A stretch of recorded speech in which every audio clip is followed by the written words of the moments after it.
Natapos na ang laban ng Gilas kontra sa New Zealand pero sa online ang init pa rin ang mga usap-usapan at ang paborito ng lahat kung sino nga ba ang sisisihin na naman sa pagkatalo ng Gilas Pilipinas at former PBA Commissioner Noli Ayala tila may pasaring sa bata nating si Kai Sotto sa hindi paglalaro nito sa Gilas Pilipinas, though parang healthy naman na siya dahil nakapaglalaro na ito sa isang commercial or isang barangay league sa kanilang lugar.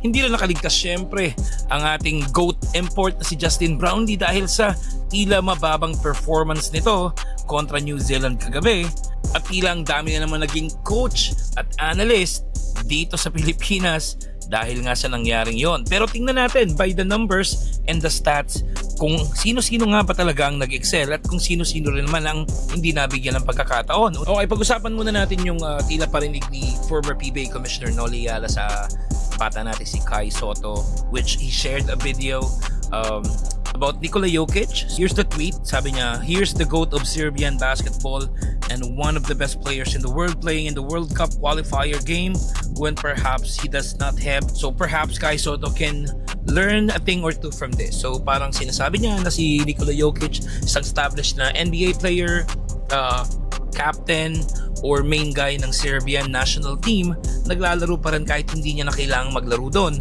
para of course dahil magpahinga na lang dahil off-season naman. Pero si Kai Sotto tinutukoy niya na hindi nga naglaro sa national team ng Gilas Pilipinas, though healthy daw ito, pero hindi nga nag-participate, though na-invite naman ng Gilas Pilipinas. So, well, hati naman ang opinion ng iba dito. Merong mga nag-agree, merong mga hindi, dahil mali daw na ikumpara naman si Kai Sotto talaga kay Nikola Jokic dahil si Jokic ay talagang established NBA player na at secured na yung kontrata, while Kai Sotto still hoping and trying to get to the NBA, the one drafted, pero sinisika pa rin ng kampo niya, ng agent niya at ng pamilya niya na makahanap siya ng tahanan at maging kauna-unahang Pinoy na makapaglalaro sa NBA.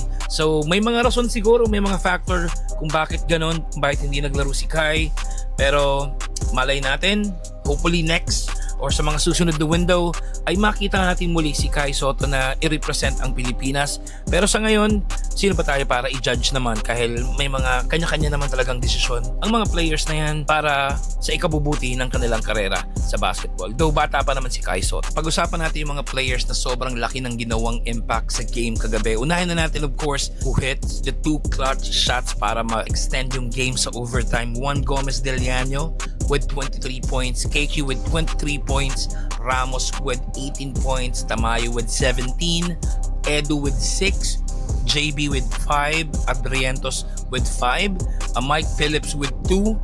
Kahit 2 points lang inaiambag ni Mike Phillips, sobrang laki ng naging impact niya sa game kagabi. Yung mga hustle plays niya sa rebounds, sobrang laking tulong ng sa Gilas Pilipinas.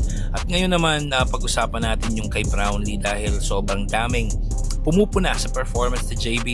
Despite playing 30 plus minutes, may 5 points lamang siya. Well, kung tutuusin talaga, hindi na bata si JB, and kaya naman meron na tayong naturalized player in Benny Boatwright. Hindi lang natin sure kung kailan ito makapaglalaro sa Gilas Pilipinas dahil ang priority pa rin ng program is si JB pa rin talaga. Kung napanood niyo yung laban, grabe kung depensan si JB.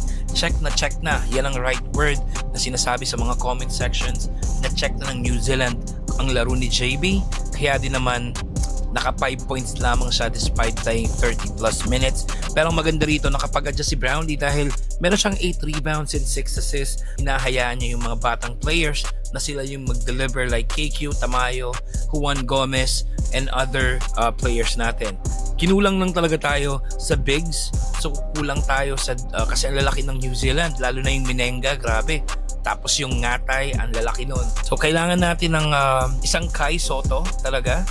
QMB, may QMB pa tayo na hindi nakasama at hopefully sa mga next window pag nakasama na yung dalawang big man na yon ay magiging okay na tayo dahil tingin ko naman kayang-kaya ng dalhin ng mga batang players yung opensa ng Gilas Pilipinas with KQ, Carl Tamayo, Juan Gomez Del Llano na lahat bucket getter. Magiging okay ang Gilas. Tingnan lang na natin ang magiging laro nila kontra sa Australia sa July 6. Sa tingin nyo, sino ang pinakamalaking nag-surprise sa inyo sa laro kontra New Zealand kagabi? At anong masasabi nyo sa parinig ni former PBA Commissioner Noli Eala kay Kai Sotto about sa paglalaro sa Gilas Pilipinas? Comment nyo na yan sa baba, at kung gusto nyo ng mga ganitong content, huwag kalimutang i-like ng video, i-share, mag-subscribe na kayo sa channel na to. Thank you!